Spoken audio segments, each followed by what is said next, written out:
이곳을 덮으소서라는 제목으로 함께하는 말씀 나누겠습니다. 신앙생활하면서 또 성도된 자들에게 회개라는 주제만큼 떼야 뗄 수 없는 주제가 또 있을까 싶어요. 나름대로 우리 신앙생활하면서 철저하게 신앙생활을 하고 믿음 생활을 한다고 하지만 우리 쉽게 또 넘어질 때가 있지 않습니까? 그럼 그때마다 우리가 하나님 앞에 와서 무릎을 꿇고 회개라는 기도를 합니다. 근데 문제는 나름대로 철저하게 하나님 앞에 내 잘못을 아뢰고 용서를 구하는 회개 기도를 했다고 하지만 여전히 시간이 지남에도 불구하고 내가 저질렀던 죄에 대한 잔상이 남아있을 때가 많이 있어요. 더 철저하게 내가 회개하지 못해서 그런가 라는 마음 때문에 때로는 금식도 해보고 작정 기도도 해보고 때로는 권사님이나 장로님, 목사님 같은 분들에게 상담을 하면서 기도 부탁을 하기도 합니다. 그 순간에는 조금 자유로워진 것 같다가도 그와 비슷한 상황에 처하게 되거나 그와 비슷한 사건들을 또 만나게 되면 우리 마음이 한순간에 또 무너지는 것도 사실이에요. 그러면 똑같은 다람쥐 쳇바퀴 돌듯이 나는 과연 그 죄가 용서되었을까? 라는 질문 앞에 서게 되는 분들을 참 많이 만났습니다. 그분들 만나서 상담하다 보면 자주 하는 얘기 중에 하나가 철저하게 회개하지 않았기 때문이다. 그렇기 때문에 기억에서 사라지지 않는 것이다. 내가 철저하게 회개했다면 기억나지 않는 것이 정상이다라고 많이들 이야기를 하더라고요. 결코 성경적이지가 않습니다. 여러분, 우리가 회개할 때 기억하지 않는다는 것은 내 기억에서 사라진다는 의미도 있겠지만 중요한 것은 하나님의 기억에서 사라진다는 거예요. 우리는 기억날 수 있습니다. 죄사함과 용서의 문제가 기억의 문제라면 용서는 기억력에 비례할 수밖에 없는 우스운 논리로 전락할 수밖에 없겠죠. 그리고 나이가 들어가면 기억력이 감퇴하겠죠.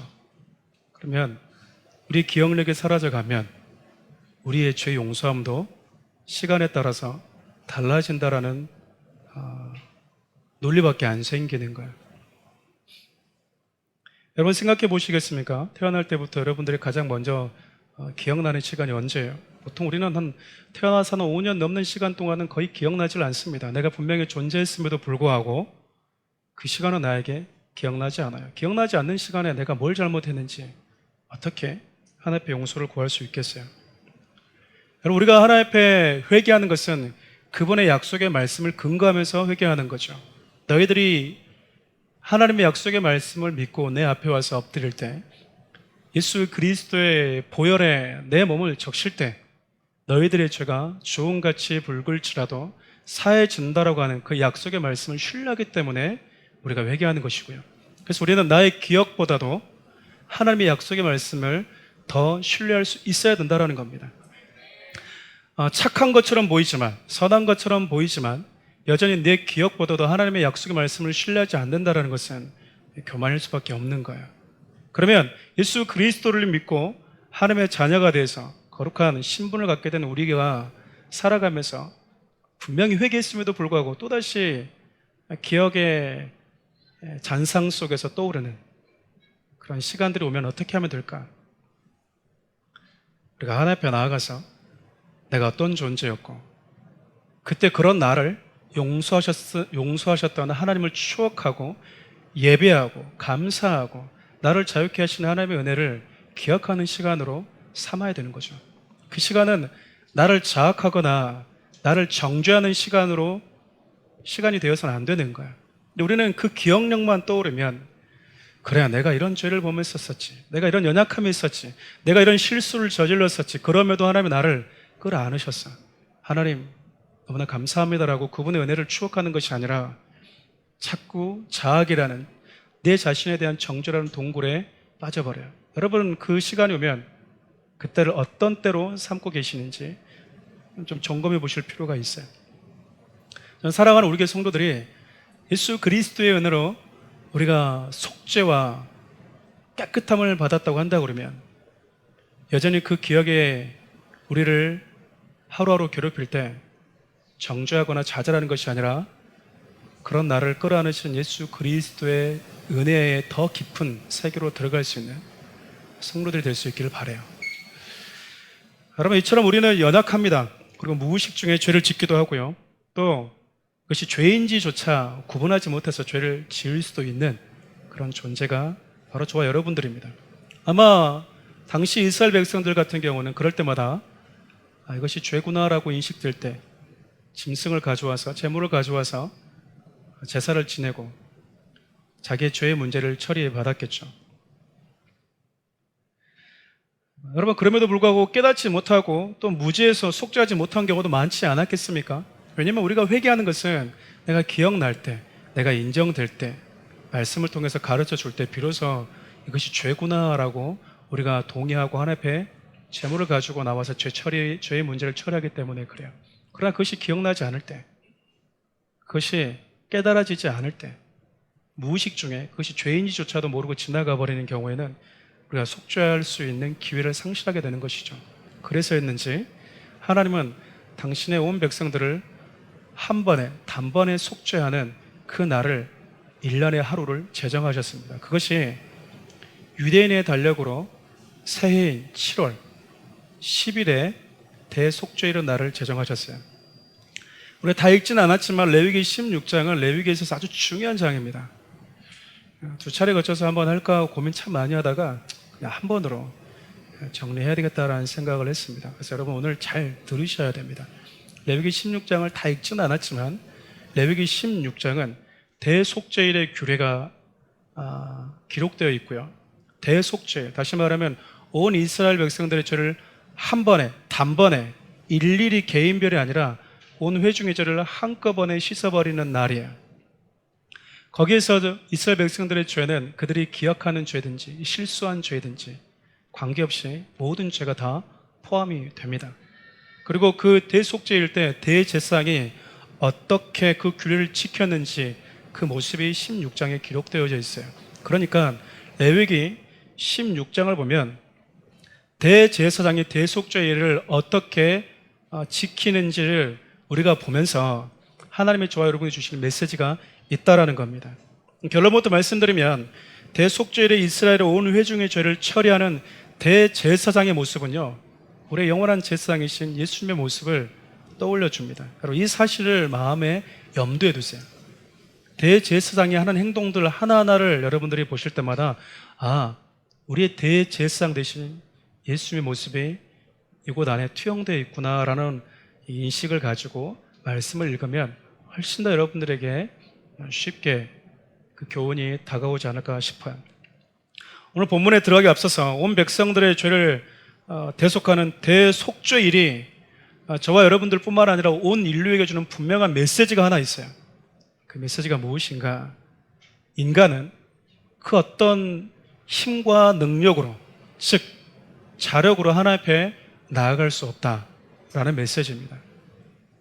우리 레위기 16장 2절 말씀을 함께 읽도록 하겠습니다. 여호와께서 모세에게 이르시되 내 형 아론에게 이르라 성소에 휘장한 법궤 위 속죄소 앞에 아무 때나 들어오지 말라. 그리하여 죽지 않도록 하라. 이는 내가 구름 가운데서 속죄소 위에 나타남이니라. 죄와 죽음 아래에 있는 인간이 자력으로 하나님 앞에 나아간다는 것은 불가능하다. 이게 성경이 이야기하고 있는 전제입니다. 그 어떤 인간도 인간의 힘으로 하나님을 만날 수는 없다. 기독교가 가지고 있는 독특함이 바로 그거예요. 다른 모든 종교는 선행으로 혹은 고행과 도덕으로 어떤 업적으로 진리에 도달할 수 있는 길이 있다. 그 길이 열려 있다라고 말하지만 기독교는 인간의 힘으로 하나님께 진리에 도달할 수 있다는 것은 불가능하다라고 선을 그어버립니다. 다시 말하면 하나님이 우리 인간을 찾아와 주지 않으면 불가능하다 그 말이죠. 여러분 신앙생활 하면서도 또 예수를 믿으면서도 내가 열심히 봉사하면 내가 하나님과 조금 더 가까워지지 않을까? 내가 교회다 헌금을 많이 했으니까 천국 가는 티켓이 조금 더 안전하지 않을까? 그러고 있다면 교회를 다니고 있지만 예수를 안 믿고 있는 것과 똑같아요. 잘못된 믿음을 가지고 있는 것이죠. 오늘 레위기 16장 2절을 보면 하나님께서 아무 때나 나에게 들어올 수 없다. 네가 대제사장이라 할지라도 나에게 함부로 아무 때나 들어올 수 없다. 이 이야기는 그 어떤 인간도 하나님 앞에 들어올 수 있는 존재는 없다라는 사실을 저와 여러분들에게 가르쳐 줍니다. 동시에 그러면 하나님께 나아갈 수 있는 길은 무엇인가? 속죄의 피, 다시 말하면 죄의 문제를 처리하지 않고서는 불가능하다라고 우리에게 가르쳐 주고 있어요. 그래서 하나님은 죄의 문제를 처리하는 것을 아주 중요하게 다루셨습니다. 레위기를 보면 우리가 죄의 문제 처리에 대해서 계속 나오지 않습니까? 하나님께서 죄의 문제를 중요하게 다루고 있다는 것은 그만큼 하나님께서 저와 여러분과의 관계를 중요하게 여기고 있다고 보시면 돼요. 자, 그럼 대제사장이 본격적으로 백성들의 죄를 속죄하기 위해서 어떠한 일을 감당했는지 하나하나 좀 들여다보면 좋겠어요. 가장 먼저 백성들의 죄를 대속하기 위해서 대제사장이 가장 먼저 했던 일은요, 자기 자신을 포함해서 자기 가족들의 죄를 속죄합니다. 그러니까 이것은 백성들의 죄를 대속하는 사역을 하는 데 있어서 대제사장이 갖추어야 될 자격에 대해서 말하고 있는 거예요. 대제사장이 하나님 앞에 나아가서 백성들의 죄를 다 감당하려면, 다시 말하면 백성들의 온 회중의 죄를 처리하는 사역을 감당할 수 있는 대제사장은 혈통으로나 개인적으로나 죄가 없어야 된다는 것을 의미해요. 그래서 반드시 하나님 앞에 나아갈 때 대제사장은요, 자기 자신에 대한 속죄와 가족에 대한 속죄를 반드시 선행하고 나서 이 죄의 문제, 대속죄의 일을 지킬 수 있었습니다. 여러분, 죄가 없는 분, 죄가 없으신 대제사장 누굽니까? 예수님이십니다. 예수님은 자신의 개인에 있어서도 죄의 문제가 죄가 없으신 분이시지만 혈통으로도 죄가 없으신 분이시죠. 그래서 예수님을 우리가 남자와 여자의 관계가 아닌 성령으로 잉태했다라고 말씀하는 겁니다. 즉 성령으로 잉태했다, 그 말은 그분은 혈통적으로도 죄가 없다. 즉 그 말은 오늘 레위기 16장에 등장하는 이 대제사장이 갖추어야 될 이 자격 요건을 예수 그리스도만 유일하게 갖추셨다라고 보면 될 거예요. 히브리서 4장 15절은 죄 없는 완전한 대제사장이 누구인지 소개합니다. 함께 읽어볼까요? 우리에게 있는 대제사장은 우리의 연약함을 동정하지 못하실 리가 아니요 모든 일에 우리가 똑같이 시험을 받으시니로되 죄는 없으시니라. 대제사장은요, 대제사장 아론은 자신의 문제와 가족의 혈통이란 죄의 문제를 안고 태어났지만 자신과 혈통의 죄의 문제를 갖고 오지 않은 유일한 분, 예수님밖에 없다라고 이야기를 합니다.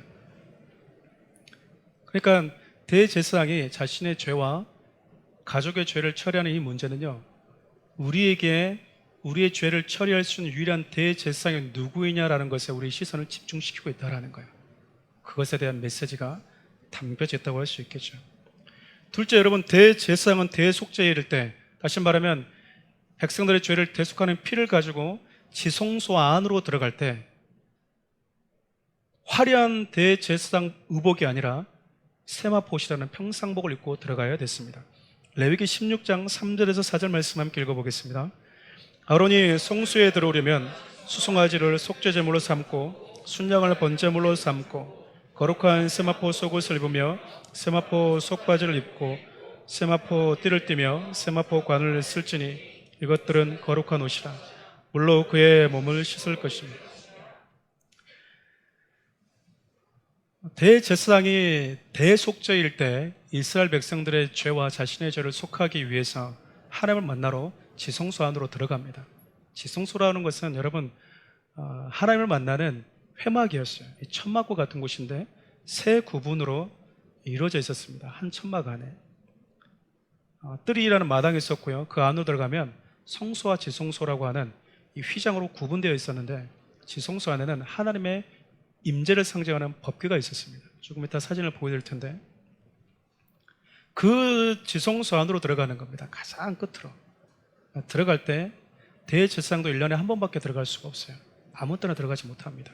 딱 한 번 들어가는데 그때 들어갈 때 하나님은요, 너의 화려한 대제사장 옷을 벗어라라고 이야기를 합니다. 뭘 상징할까요? 대제사장은 여기에 12개의 금 보석이 가슴에 박혀져 있는 그 화려한 의복이 아니라 여호와께 순결이라고 하는 그렇게 화려하게 장식되는 화관이 아니라 다 내려놓고 세마포 옷을 입고 들어와야 된다는 거예요. 성경 이 부분을 이렇게 표현하는데 함께 읽어볼까요? 빌립보서 2장 6절에서 8절 말씀입니다. 그는 근본 하나님의 본체시나 하나님과 동등됨을 취할 것으로 여기지 아니하시고 오히려 자기를 비워 종의 형체를 가지사 사람들과 같이 되셨고 사람의 모양으로 나타나사 자기를 낮추시고 죽기까지 복종하셨으니 그 십자가에 죽으심이라. 하나님이란 영광스러운 보좌, 하나님 입으셨던 영광의 의복을 잠시 내려놓고 저와 여러분과 같은 인간의 몸을 입고 형체를 입고 그분이 우리 가운데 오셨다라고 이 말씀을 합니다.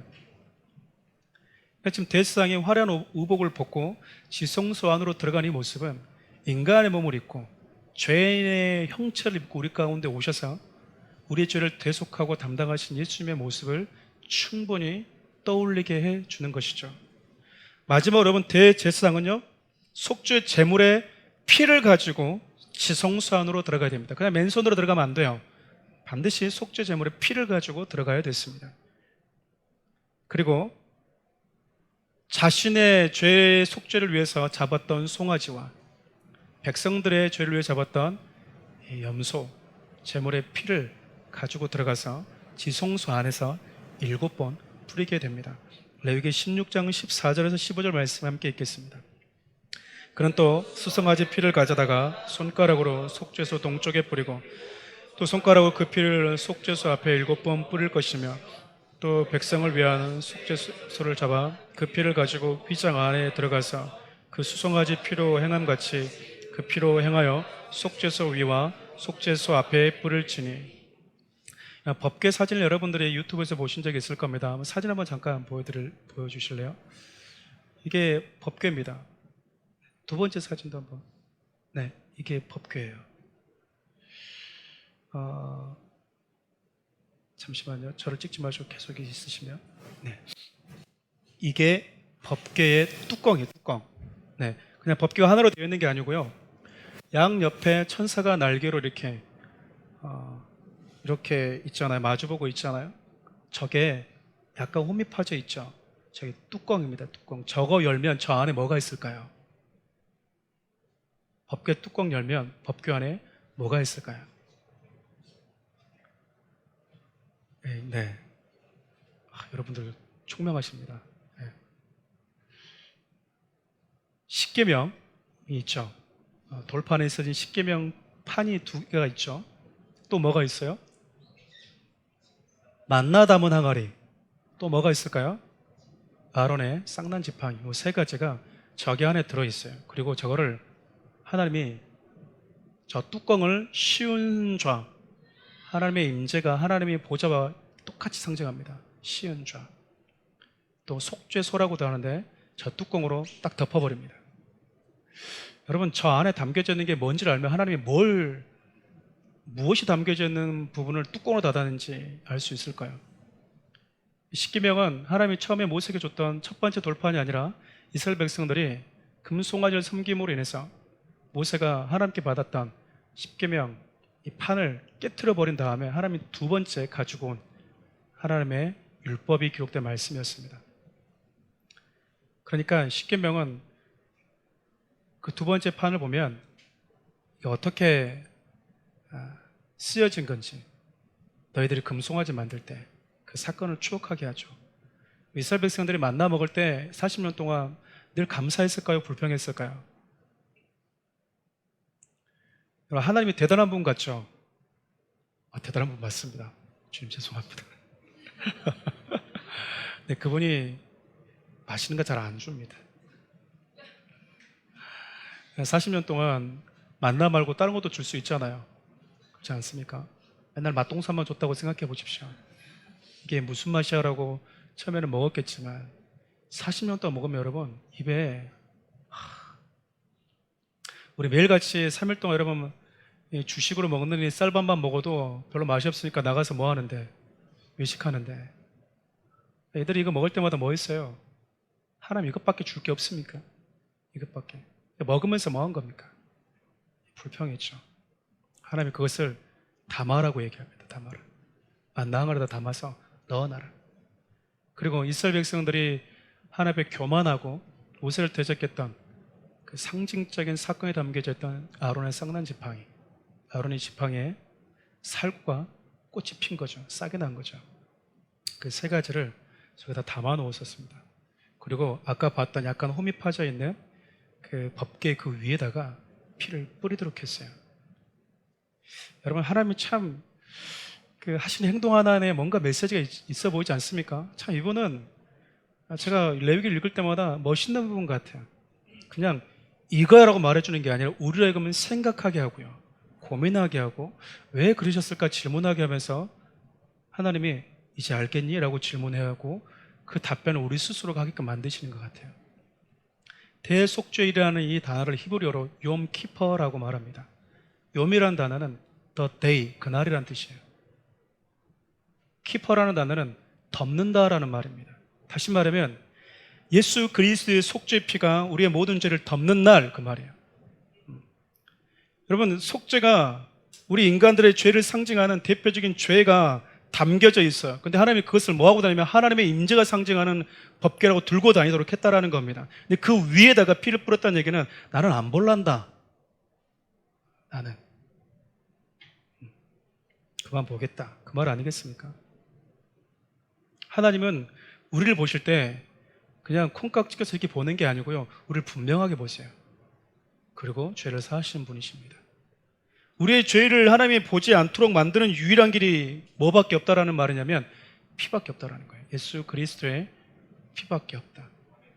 신약은 이 장면을 아주 구체적으로 설명하고 있어요. 레위기 9장 7절에서 12절 말씀을 좀 길지만 함께 읽어보도록 하겠습니다.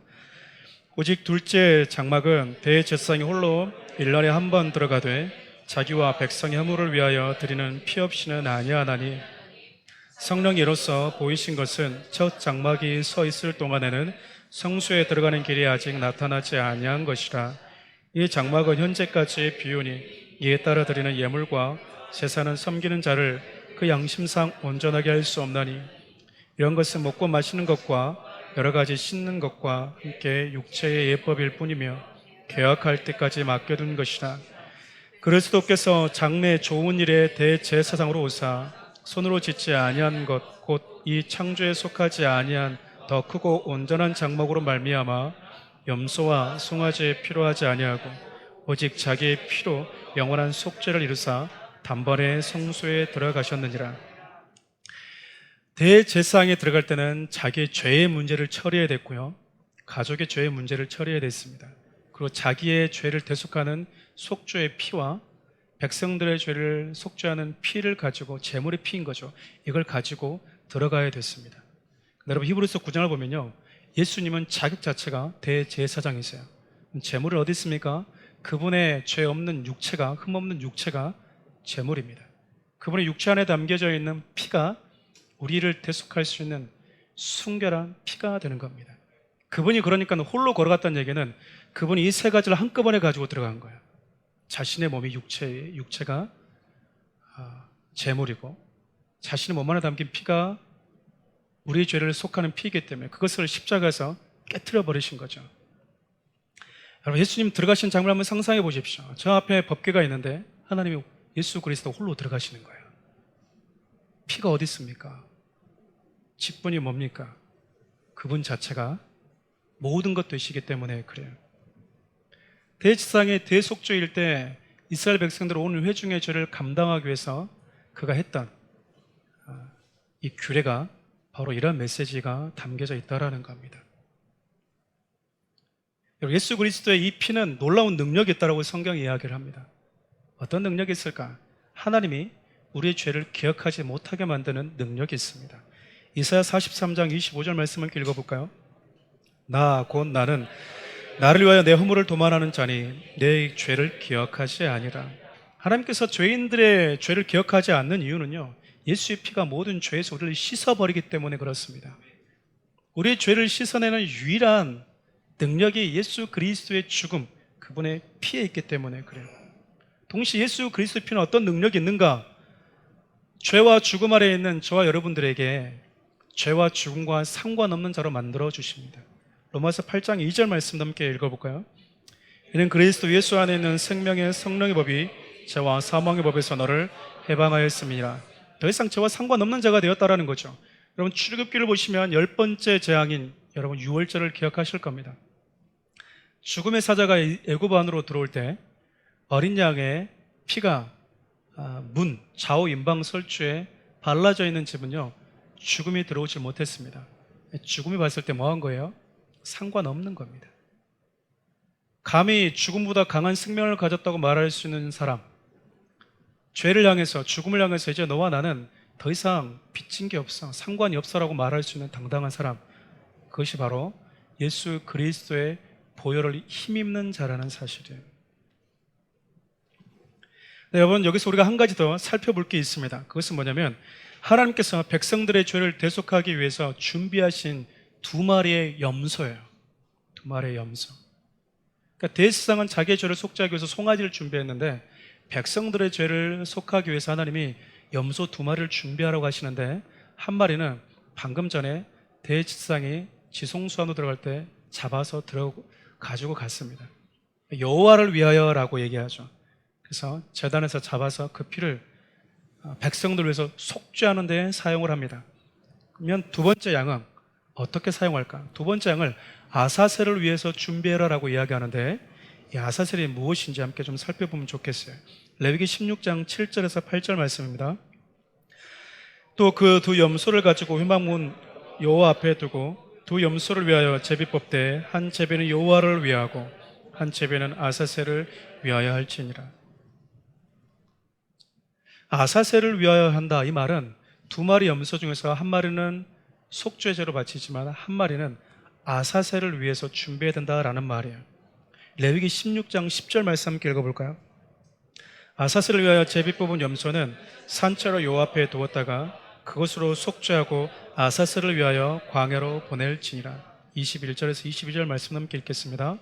아론은 그의 두 손으로 살아있는 염소의 머리에 안수하여 이스라엘 자손의 모든 불의와 그 범한 모든 죄를 아뢰고 그 죄를 염소의 머리에 두어 미리 정한 사람에게 맡겨 광야로 보낼지니 염소가 그들의 모든 불의를 지고 접근하기 어려운 땅에 이르거든 그는 그 염소를 광야에 놓을지니라.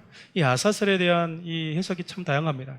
근데 히브리어 그냥 원어로 따지면 아사셀은 염소란 뜻인데 떠난 염소, 멀리 떠나버린 염소라는 의미예요. 사라진 염소라는 뜻이죠.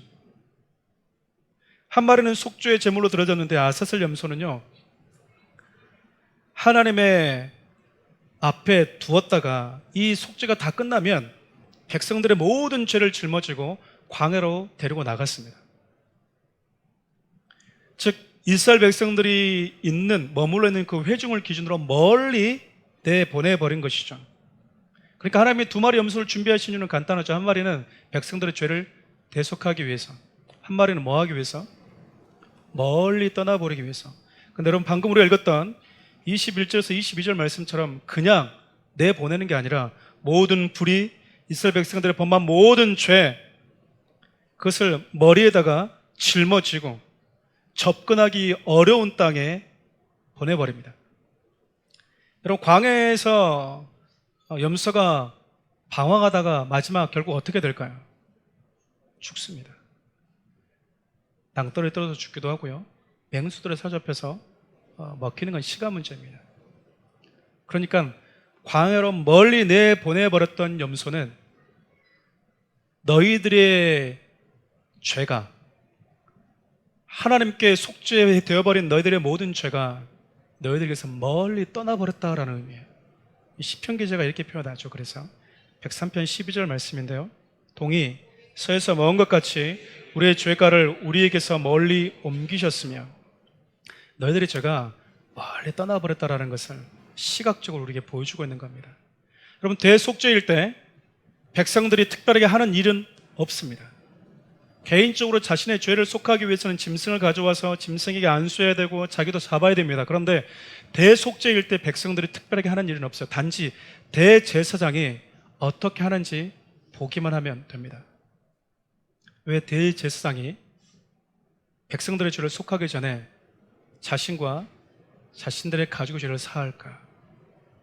왜 대제사장이 지성소로 들어갈 때 화려한 의복을 벗고 들어가는 걸까?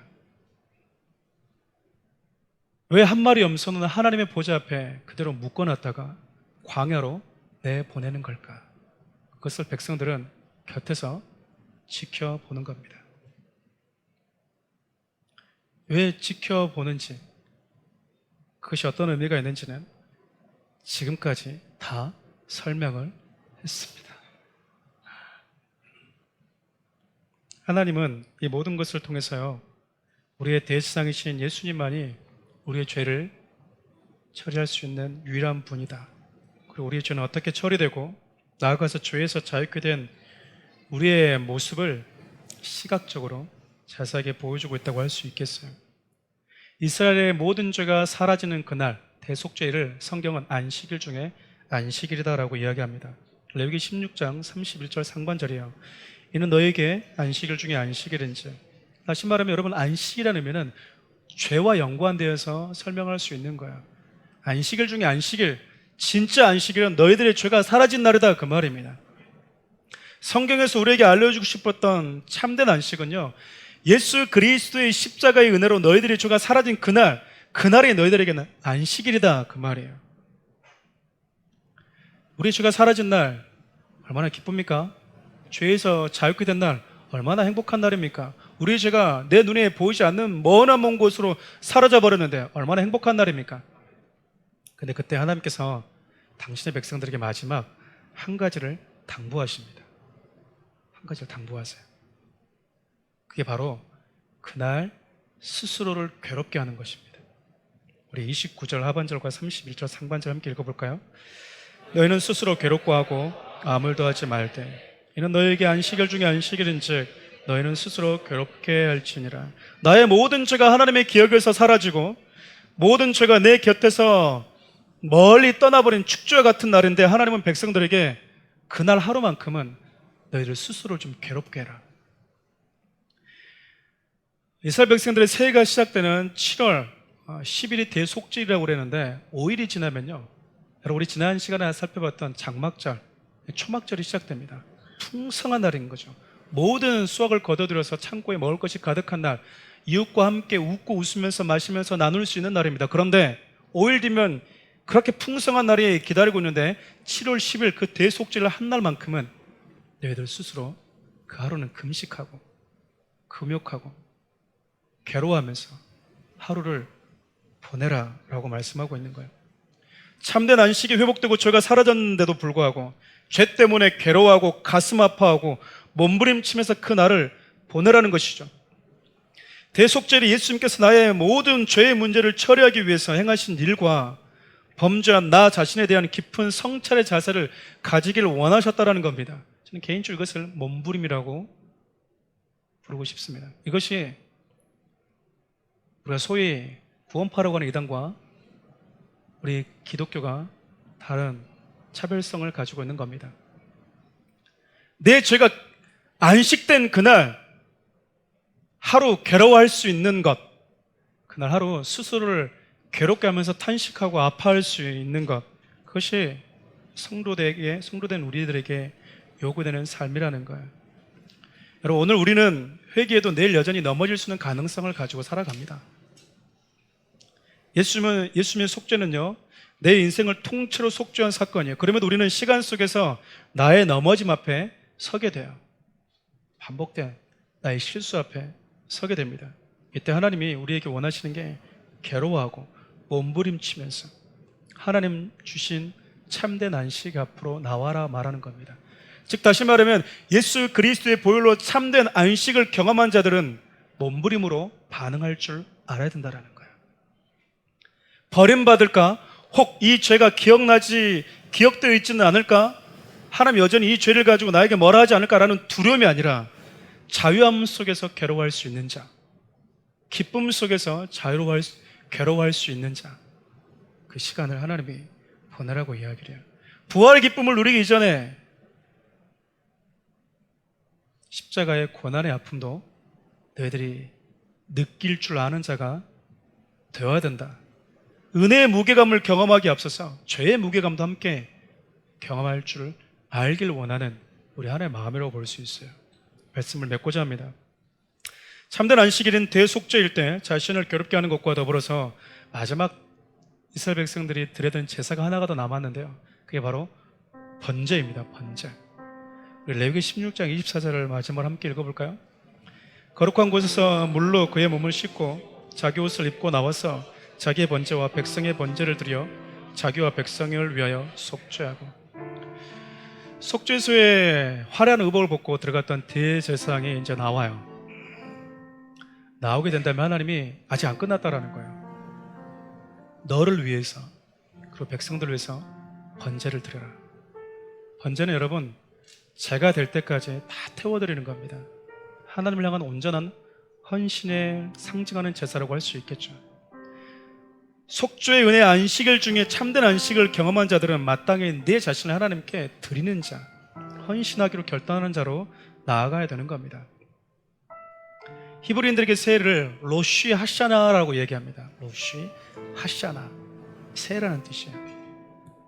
10월이 유대인들에게 새해인데 유대인들에게도 유대인 달력이 있습니다. 7월 1일이 새해죠.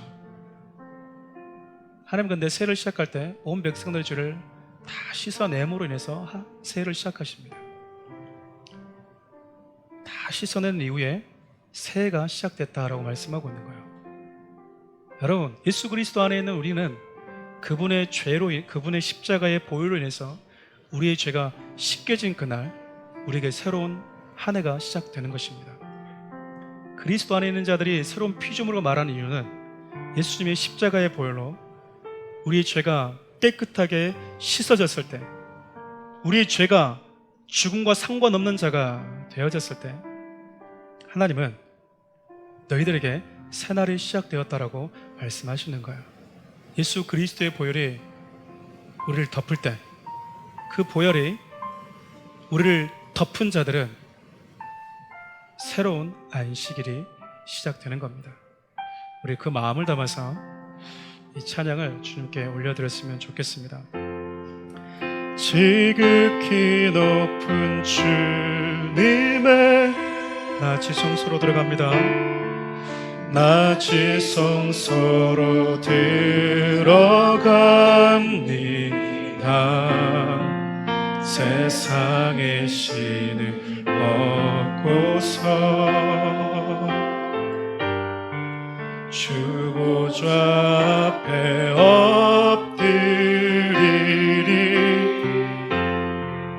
내 주를 향한 사랑과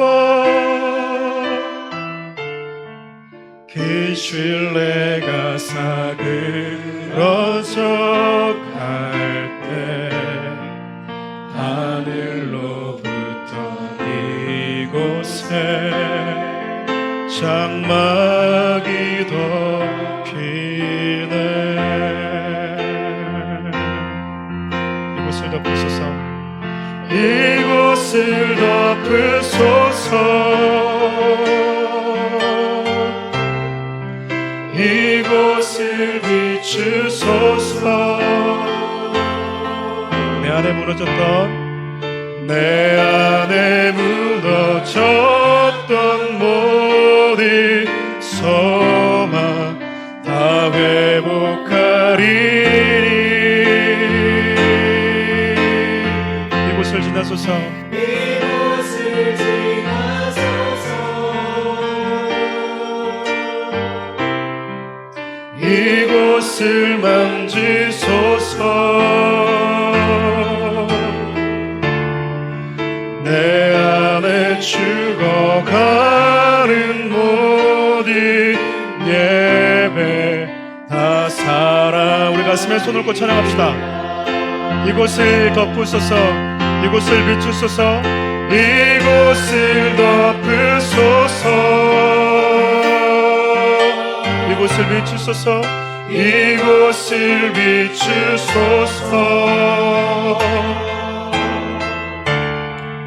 내 안에 무너졌던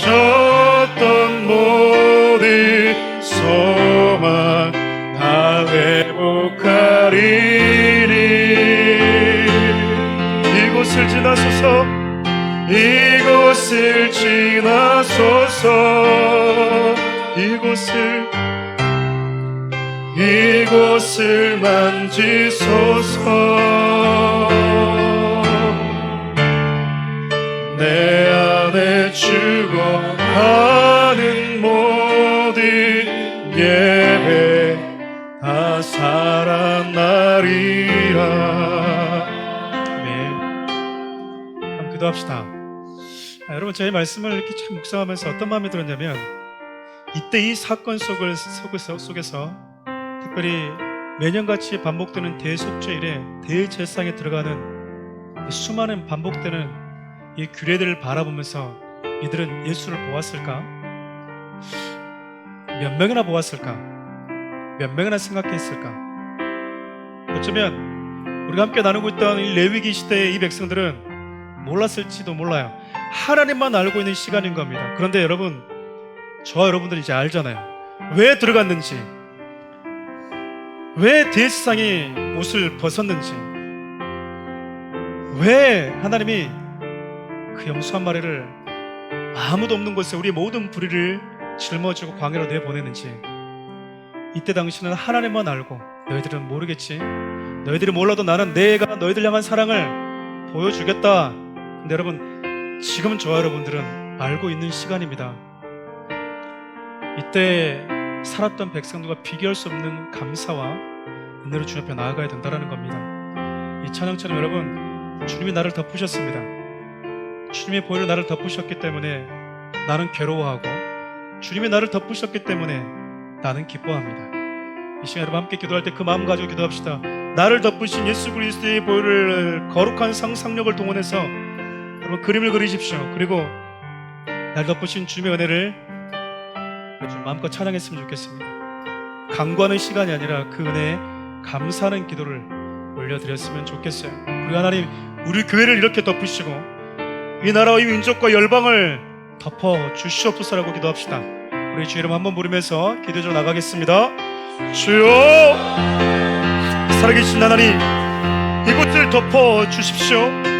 이곳에 있는 하나님의 귀한 사람들 한 명 한 명을 덮어 주시옵소서.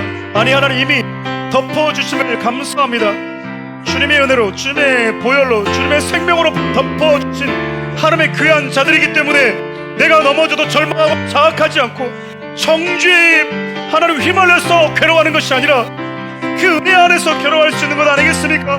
하나님의 귀한 하나님의 백성들에게 하나님 나를 덮으신 그 은혜 앞에 겸손한 자들 되게 하여 주시고, 그 은혜 앞에 늘 감사하는 자들, 기뻐하는 자들이 되게 하여 주십시오. 하나님의 귀한 사람들에게 하나님이 주시는 은혜를 하나님 가슴에 깊이 새겨 주셔서 은혜 안에 강한 자, 그 은혜 안에서 괴로워하는 자가 되게 도와주시옵소서.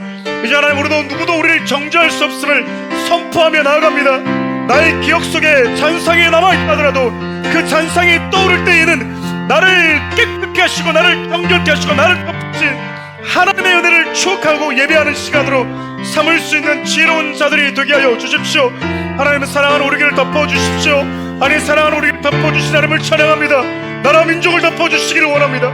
열방을 덮으셔서 하나님의 생명이 하나님 강물처럼 흐르게 하여 주시옵소서. 사랑하는 귀한 성도의 생각과 마음과 가정과 일터 가운데 생명이 흘러가게 도와주시옵소서.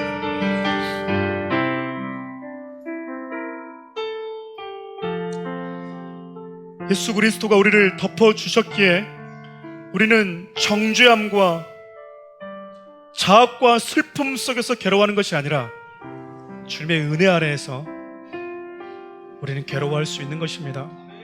하나님, 사랑하는 귀한 자들이 하나님의 그 은혜를 기억하고 대제사장이 들어가고 나오는 장면을 보면서 이스라엘 백성들이 보지 못했던 예수 그리스도를 보는 은혜의 시대를 살게 하심을 감사를 드립니다. 사랑하는 귀한 성도들이 나를 덮으신 하나님의 은혜, 나를 덮으신 예수 그리스도의 보혈을 마음에 기억하며 살아가는 자들 되게 도와주십시오. 우리에게 생명의 보혈, 당신의 보혈을 덮어주신 영원한 대제사장 되신 예수 그리스도의 은혜와 우리 죄를 기억하지 않으시는 성부 하나님의 다함없는 사랑과